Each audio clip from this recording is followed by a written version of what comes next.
Collectr has my Pokemon card collection valued at $27,000. I'm going to show you why that's actually not the case. Welcome back, guys, to another video. Today I'm going to try to demonstrate why the pricing on Collectr might not be accurate at all times. And it's definitely a reason to do more research if you're buying or selling Pokemon cards. Recently I uploaded a video showing my entire binder collection of Pokemon cards, mostly from my childhood collection. I spent about 8 hours going through every single card that I have, took them out of the top loaders and sleeves, and really examined every card and tried to get an accurate description of the condition. I then inputted every single card into Collectr with the accurate condition, and I was surprised by how off some of the values were. And just as a disclaimer as well, I just want to make it clear that in this video I'm only talking about the prices of single cards, just raw single cards, not graded cards, not sealed products. I'm only talking about singles.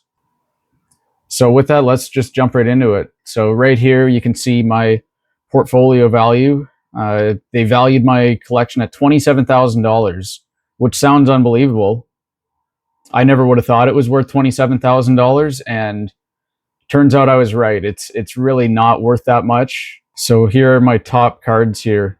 And the first one that is off, and this actually goes the other way, to be fair. They've got this Espeon EX near mint Unseen Forces card going for about $550.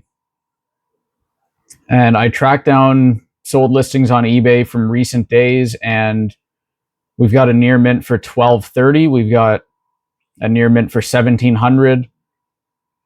We have a PSA 6, which is technically, it's actually below near mint, but it's pretty close to near mint. And a 6 is going for $1,000 here. So not sure why Collectr is saying $550. It's probably double that price there. But this is actually the only instance I found where the value was lower than what it should have been. Okay, moving on here. Most of these ones were relatively accurate. It wasn't until right here, the Rayquaza C Level X. I've got this in moderately played condition. It's definitely not close to near mint by any stretch. They've got that in at $285.50. So we go to eBay again. We go to sold listings. I've got $95 here, $80, $140. Light play is $245. So light play is hell of a lot better than moderate played. So even if we want to take this highest one here of $140, that's half of what Collectr is saying this card is worth. So for some reason, it's really highballing this card. And on the outside in, it looks great. Like it's telling me I've got more money's worth than what I should. But that's just not accurate as to what my collection is. Okay, moving on. Next up here was Ampharos EX from EX Dragon. So I've got lightly played on that. $238 on Collectr. We go to eBay again. Light play here, $130. We've got a 70. That one's probably not actually light play, even though it's advertised as that. We got 160, 135. Like it looks like about 135 is the typical value here for this Ampharos. And 240 is yet again, it's over $100 more than what it's selling for currently. So I'm very confused where they're getting the prices from. And I believe what it does is it takes a near mint price and it just has a multiplier based on the condition. So I don't know exactly what the multiplier is for light play or moderate play, for example, but if they're just using a broad multiplier, it's not taking into account all of these sales on eBay, and it's just applying a number, and it's leading to a lot of inaccuracies here. So next we get to base set Blastoise. Just moderately played again. It's valued $211 on Collectr. We go to eBay and we got 136, 120, 115. So again, just a huge disparity in terms of what the card is actually selling for and what Collectr is saying it's selling for. And don't get me wrong, some cards are accurate. I'm not saying it's every single card, but I saw enough in my collection that were inaccurate to know that factually it's not worth $27,000. Okay, so the next one I believe, yeah, so we get to right here, Deoxys from EX Holland Phantoms.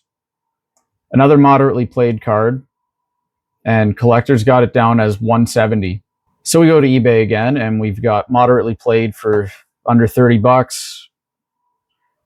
We got $40 here, 20 here, 30. So it looks like it's going to be somewhere from 30 to 50. Let's just call it that. So at best, that's more than 5 times less than what Collectr is valuing my card at here. So that's crazy. 5 times difference is, quite simply, it's not acceptable if you're trying to use this as a way to value your collection for sale, or if you're trying to purchase someone else's. A 5 times difference of value, that can't be a thing. Okay, so we keep going. I think the next one is, yes, it's Meganium EX here. I've got this one damaged. So again, we go back to eBay here. We've got a $30 listing. We've got $80. This one's a heck of a lot better than the shape mine's in. We got a 35 here. We've got 40 here just for moderately played. So you can kind of start to see the picture here as to how a lot of these are being overvalued right now. Oh, we actually have to go back one here. So Celebi EX, this one is pretty egregious as well. Collectr has this at $200. eBay, $50, $40, $60, $70. So we'll call it the high end is around 70 here. 70 versus 200 is a massive, massive difference. And the final one I'm going to show today is Infernape Level X DP10 promo. I've got it lightly played. Collectr has that close to $80. So we go to eBay again. We've got 50 here. We got 40. We got 60. So even let's say this was $60. That's still almost a $20 difference here. And if you've got over 600 cards in your portfolio like me, then that's going to add up pretty fast. And the amount of, we're talking thousands of dollars here that is just completely inaccurate. And that leads me to the point of why I made this video. I see this all the time on eBay, on Marketplace, so on, with listings of collections where people are posting their Collectr portfolio on their ad and they are just basically asking for that price outright.